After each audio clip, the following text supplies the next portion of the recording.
Inflation o bilis ng pagmahal ng mga bilihin at serbisyo sa bansa nitong Disyembre, mas mabilis kumpara noong Nobyembre. Ayon sa Philippine Statistics Authority, bukod sa pagkain bilihin, nakaambag sa pagpalo ng inflation sa 2.9%, ang mataas na renta sa tirahan, sigil sa tubig at kuryente, at taas presyo sa LPG.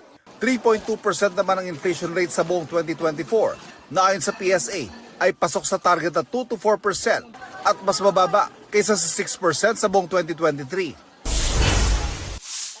Maximum na suggested retail price sa bigas, pag-uusapan ng Department of Agriculture stakeholders. Bunso nito ng pag-akyat sa mahigit 60 pesos ang presyo ng special at premium imported rice na masyado raw mahal ayon sa DA at ilang grupo. Gasto sa pagpapagamot sa Pilipinas posibleng tumaas pa ngayong taon ayon sa isang pag-aaral. Ayon sa PhilHealth, makakatulong dapat ang pagtaas sa case rate ng nasa 9,000 PhilHealth packages. Pero sumasabay din daw ang taas sigil ng mga pribadong ospital.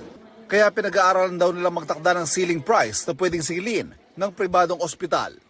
Ivan Mary na nagbabalita para sa GMA Integrated News.